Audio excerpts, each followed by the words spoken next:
Hi guys, welcome to today's session, and today we are going to discuss about Program for International Student Assessment PISA.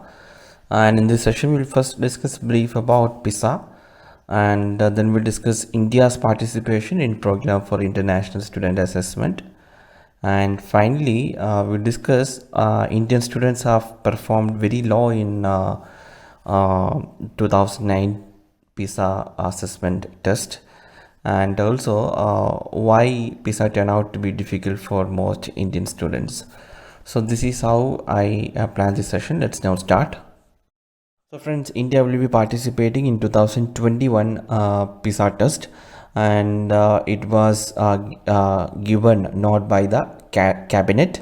And about PISA, it is an international assessment that measures 15-year-old students reading, mathematics and science literacy every 3 years. First conducted in 2000, the major domain of study rotates between reading, mathematics and science in each cycle, and PISA also includes measures of general or cross-curricular competencies such as collaborative problem solving, and it is coordinated by Organization for Economic Cooperation and Development, OECD, which is an international organization of industrialized countries, and is conducted in the United States by NCES.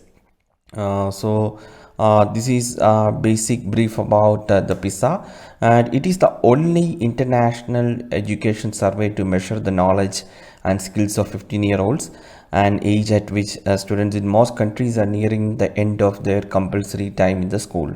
So this made it unique, and it is also unique in the way it looks out public policy issues, literacy, lifelong learning, etc. So this is a basic idea about the PISA. Now discuss the India's participation in PISA. So guys, India had taken part in the PISA program, that is the Program for International Student Assessment, in 2009, and India was at 72nd rank among 74 participating countries, which is much low, third from the bottom. And the UPA government, then UPA government had boycotted PISA, blaming out of context questions for India's dismal performance.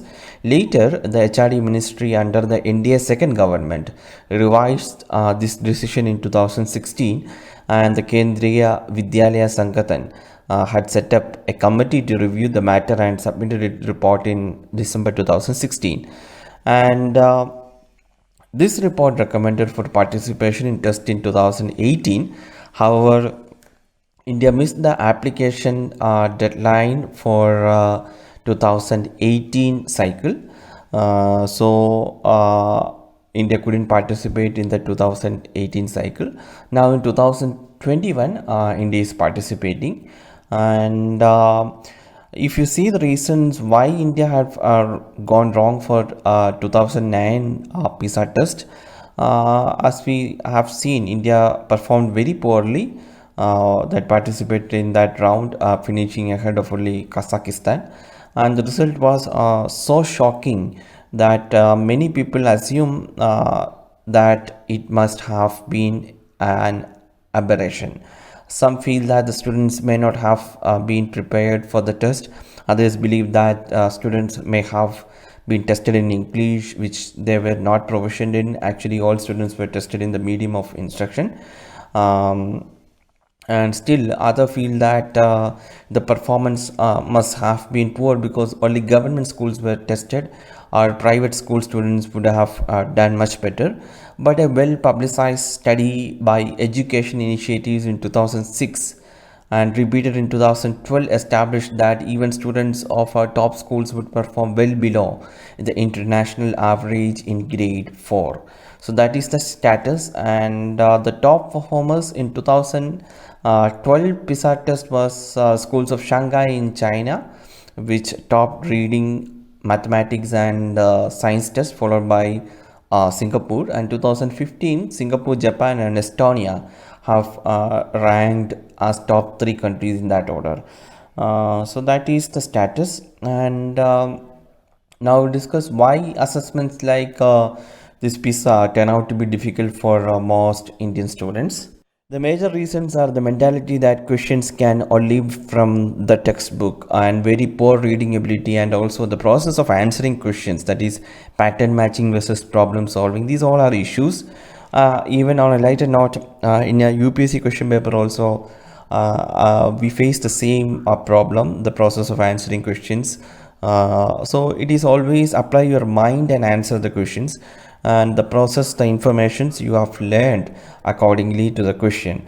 So this is a problem in our country, especially with the students. And when Indian students encounter PISA type questions, many of them freeze at the first sign of the unfamiliar and decide that they have not they learned this type of question and cannot solve it. And low understanding of processes or concepts and even comprehension skills are also the reasons that why Indian students performed low in PISA test. So that are the reasons. And each of the above represents an entrenched yet solvable problem in the Indian education system.